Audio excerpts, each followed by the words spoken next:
नमस्कार साथियों आज हम बात करेंगे कि नॉर्मल हॉस्पिटल में जो क्वेश्चंस पूछे जाते हैं वो कौन कौन से क्वेश्चन हो सकते हैं। ज़रूरी नहीं है यही हैं, लेकिन मैं कोशिश करूँगा कि ज़्यादातर इन्हीं में से पूछा जाते हैं। तो सबसे पहले हमारा क्वेश्चन आता है, which of the following is the route of drug administration, यानी कि ड्रग एडमिनिस्ट्रेशन का कौन सा रूट है। फर्स्ट है इंट्रामस्कुलर, दूसरा है सबक्यूटेनियस, तीसरा है इंट्रावीनस और चौथा है ऑल ऑफ द अबोव। तो यहाँ पर हमारा आंसर जाएगा ऑल ऑफ द अबोव, क्योंकि आईएम भी देते हैं हम, एससी भी देते हैं और इंट्रावीनस आईवी भी देते हैं। चलिए नेक्स्ट क्वेश्चन पर। नेक्स्ट क्वेश्चन है, नॉर्मल बॉडी टेम्परेचर बाया एक्जिला रूट। अगर हम एक्जिला रूट के थ्रू बॉडी टेम्परेचर चेक करते हैं तो नॉर्मल कितना होता है। फर्स्ट है 97.6 डिग्री फ़ारेनहाइट, सेकंड है 98.6 डिग्री फ़ारेनहाइट और थर्ड है 99.6 डिग्री फ़ारेनहाइट एंड फोर्थ है ऑल ऑफ द अबोव। तो यहाँ पर हमारा क्वेश्चंस के अकॉर्डिंग सही आंसर जाएगा ऑप्शन ए 97.6 डिग्री फ़ारेनहाइट। ये हमारा एक्जिला के थ्रू हम टेम्परेचर लेते हैं तो वो आता है। इसके बाद में हम बात करें ओरली लेते हैं तो 98.6 डिग्री फ़ारेनहाइट आता है, और अगर हम रेक्टम की बात करें तो 99.6 डिग्री फ़ारेनहाइट आता है। इसके बाद में नेक्स्ट क्वेश्चन आता है, which of the following is normal vital sign. Which of the following is normal vital sign, कौन सा वाइटल साइन नॉर्मल है। फर्स्ट है टेम्परेचर 98.6 डिग्री फ़ारेनहाइट, क्लियर है, ये तो सही है। सेकंड है पल्स 72 बीट्स पर मिनट, ये भी सही है। रेस्पिरेशन की हम बात करें तो 12 to 16 ब्रीथ पर मिनट, ये भी सही है। ब्लड प्रेशर की हम बात करें तो 120/80 mmHg, ये भी सही है। SpO2 95 to 100%, ये भी सही है। तो हमारा राइट आंसर यहाँ पर जाने वाला है दोस्तों ऑल ऑफ दी अबोव, यानी कि ऑप्शन एफ हमारा करेक्ट हो जाएगा। नेक्स्ट क्वेश्चन हैं, colour coding of biomedical best management. Biomedical best management में जो कलर कोडिंग होती है वो किस तरह का सही है।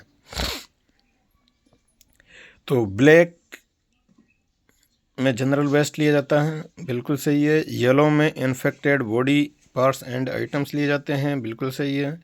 ब्लू कलर के बैग में शार्प ग्लास आइटम्स लिए जाते हैं, बिल्कुल सही है। रेड कलर वाले में रबर आइटम्स लिए जाते हैं, बिल्कुल सही है। वाइट में पंक्चर प्रूफ होता है, निडल वगैरह ली जाती हैं, बिल्कुल सही है। और डी आता है ऑल ऑफ दी अबव। तो यहाँ पर हमारे जो कलर कोडिंग दे रखे हैं वो बिल्कुल ही सही दे रखे हैं, इसलिए हमारा आंसर चला जाएगा option F all of the above. Next question की हम बात करें तो नेक्स्ट क्वेश्चन है हमारा, what is the NSI। NSI stands for needle stick injury, यानी कि जब भी हम ओटी में या कहीं पर भी कार्य करते हैं, जनरल वार्ड में कार्य करते हैं, तो उस टाइम पे निडल हमारे चुभ जाती हैं तो उसको हम बोलते हैं निडल स्टिक इंजरी। इस दौरान क्या करना होता है, हमारे जो इम्पोर्टेंट एस्पेक्ट हैं वो है वॉश दी hand under running water. Running water के अंदर हैंड को वॉश करना है, क्लियर है।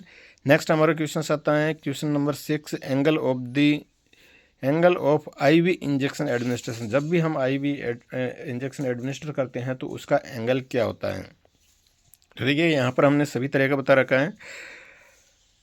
आईएम में हम देते हैं 90 डिग्री, आईएम इंजेक्शन देते हैं तो 90 डिग्री पे लगता है, और सबक्यूटेनियस इंजेक्शन देते हैं तो वो 45 डिग्री पर लगता है, और आईडी इंट्राडर्मली देते हैं तो वो 15 डिग्री पर लगता है, और अगर हम बात करें आईवी यानी कि इंटरमिनस देते हैं तो 30 डिग्री पर एडमिनिस्टर करते हैं।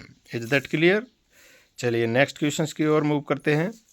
नेक्स्ट क्वेश्चन हैं 7, 20 गोज कैनोला कलर कोड, यानी कि 20 नंबर का कैनोला का कलर कैसा होता है। ग्रीन, पिंक, ब्लू और येलो।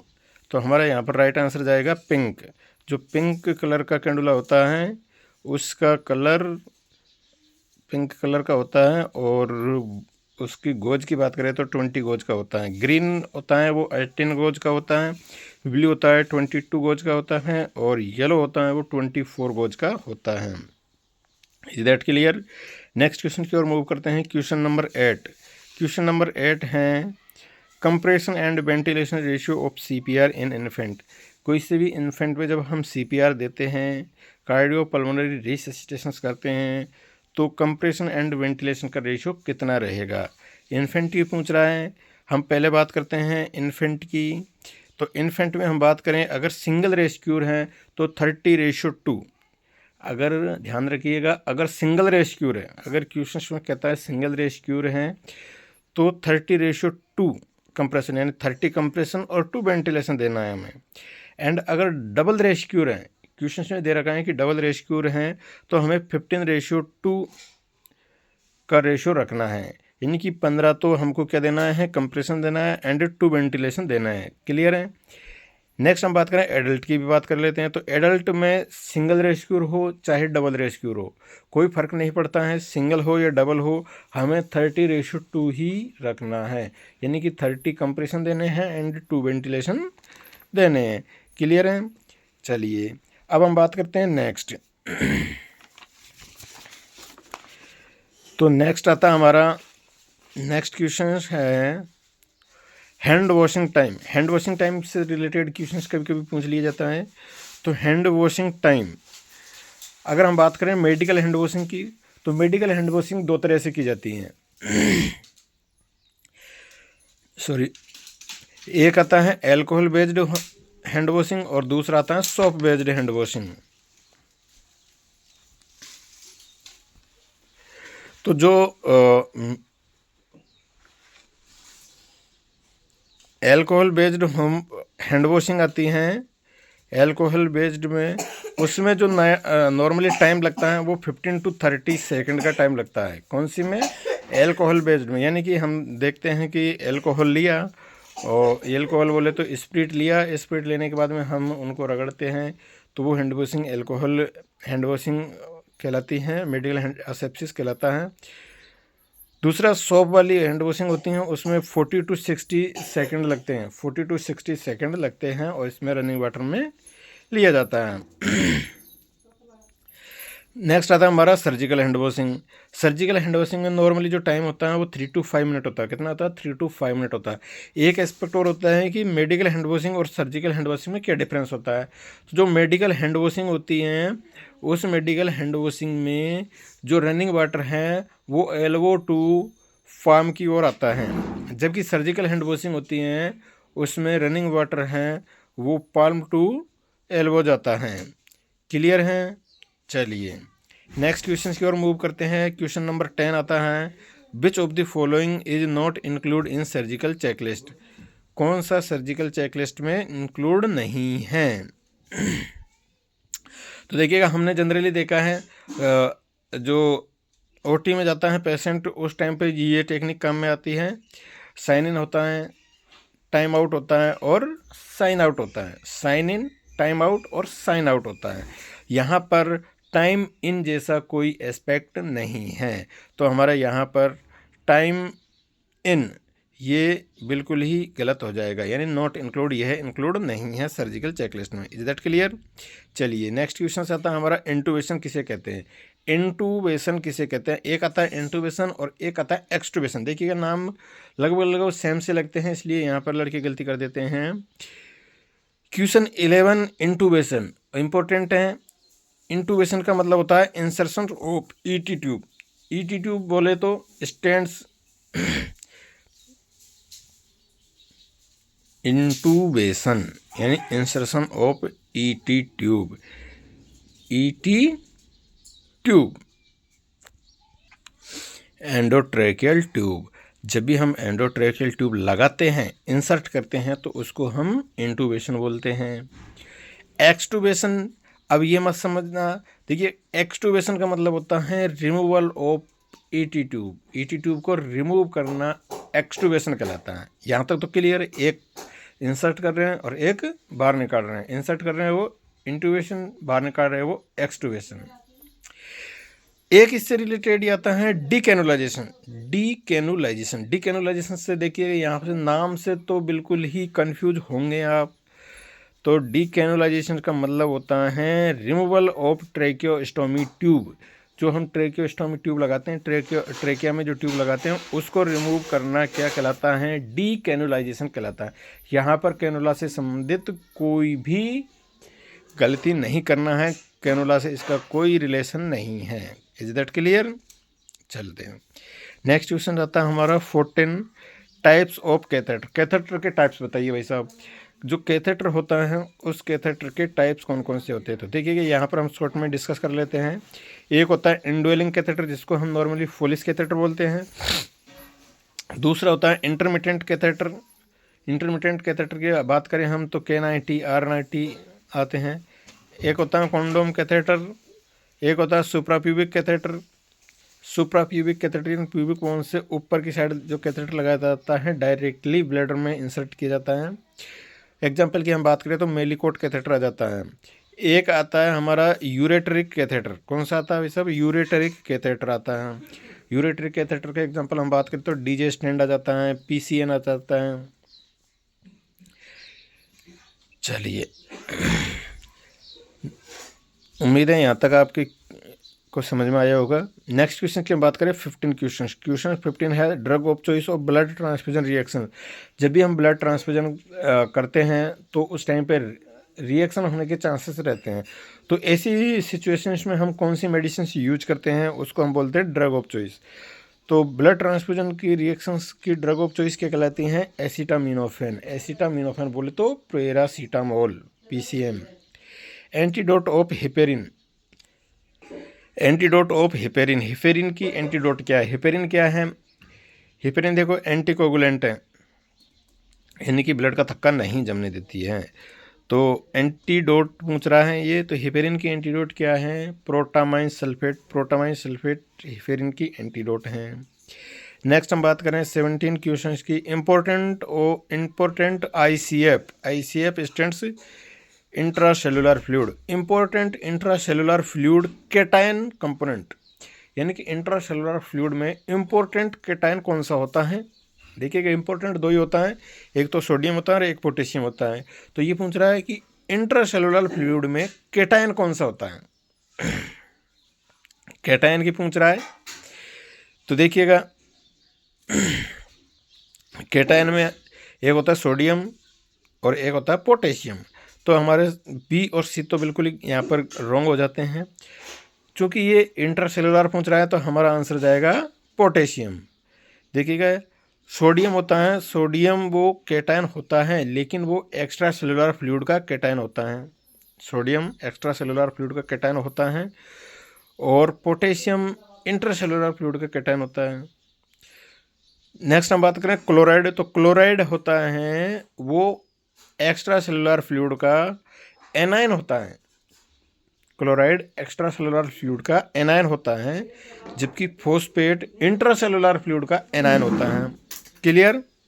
चलिए आई होप समझ में आया होगा। नेक्स्ट क्लास में हम इसका डिस्कस करेंगे ब्रीफ में। क्वेश्चन 18 आता है doctor order 500 ml IV in 12 hours through micro drip set. Nurse administer which flow, यानी कि ये ड्रग्स का क्वेश्चन है, फ्लोरेट से संबंधित क्वेश्चन हैं। तो हम जब भी हमें फ्लोरेट निकालनी होती हैं तो हमें एक फार्मूला दिया होता है। देखो फ्लोरेट होता है वो ड्रॉप पर मिनट में आता है।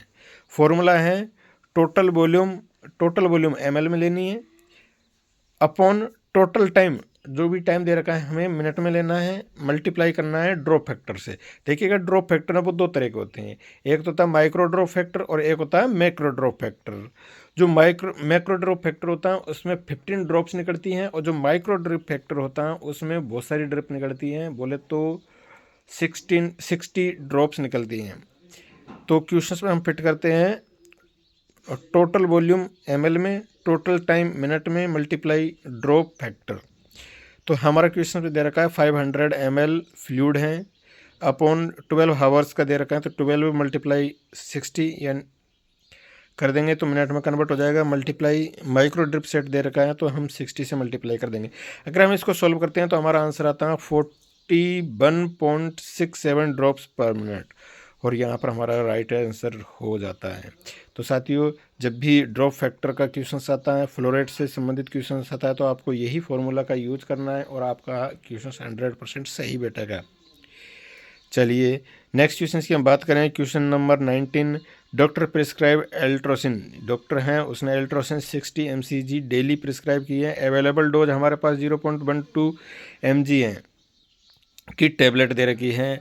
How many tablets you administer, यानी कि एल्ट्रोसिन 60 mcg डेली लेनी है और एक टैबलेट 0.12 mg की है, तो हम कितनी टैबलेट देंगे उसको रोजाना की।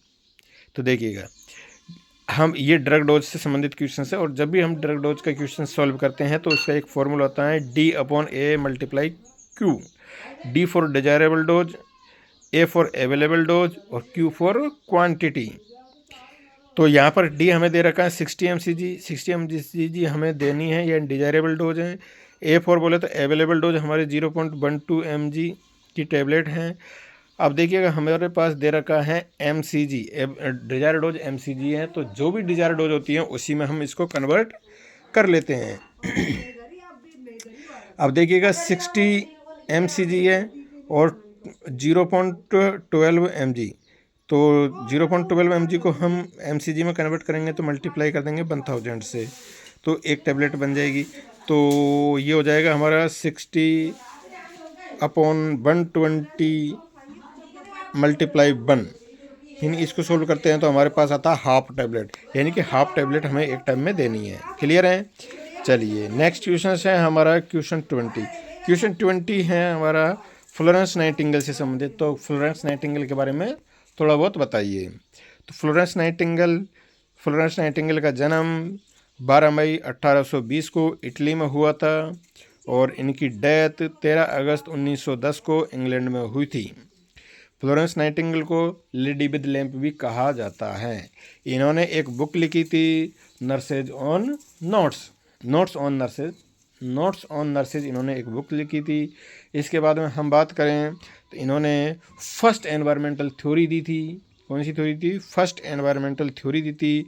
और जो क्रीमियम वार हैं उस दौरान इन्होंने अपनी महत्वपूर्ण भूमिका अदा की थी। वहाँ पर जो भी सोल्जर हैं वो उनको चोट आई थी तो वहाँ पर इन्होंने लैंप के साथ में उनका ट्रीटमेंट किया था, इसीलिए ये जानी जाती हैं lady with lamp. Florence Nightingale, ये भी ध्यान रखना है। वर्त इनका जन्म 12 मई 1820 को इटली में हुआ था और इनकी डेथ इनकी मृत्यु 13 अगस्त 1910 को इंग्लैंड में हुई थी। क्लियर है। तो ये 20 क्वेश्चंस थे। आई होप आपको सभी समझ में आया होगा और मुझे ऐसा लगता है कि हॉस्पिटल्स के जो भी इंटरव्यू होता है उसमें इन्हीं में से मोस्टली क्वेश्चंस पूछे जाते हैं। इसी के साथ साथ आप अगर कोई भी कंपटीशन की तैयारी कर रहे हैं तो ये 20 क्वेश्चंस में से एक न एक क्वेश्चन 100% मिलेगा। देखिएगा, वैसे मैं ज़्यादा नहीं कह सकता लेकिन इसमें से एक क्वेश्चन तो मिलेगा ही, और कभी कभी हो सकता है इसमें से 2 भी मिल जाए, 3 भी मिल जाए, 4 भी मिल जाए, क्योंकि ये वेरी वेरी इंपॉर्टेंट क्वेश्चंस हैं। तो एक तो हर एग्जाम में से मिलेगा ही मिलेगा। क्लियर है। तो आई होप आपको समझ में आया होगा। मिलते हैं नेक्स्ट क्लास में एक नई वीडियो के साथ में, एक नए टॉपिक के साथ में। तब तक के लिए धन्यवाद।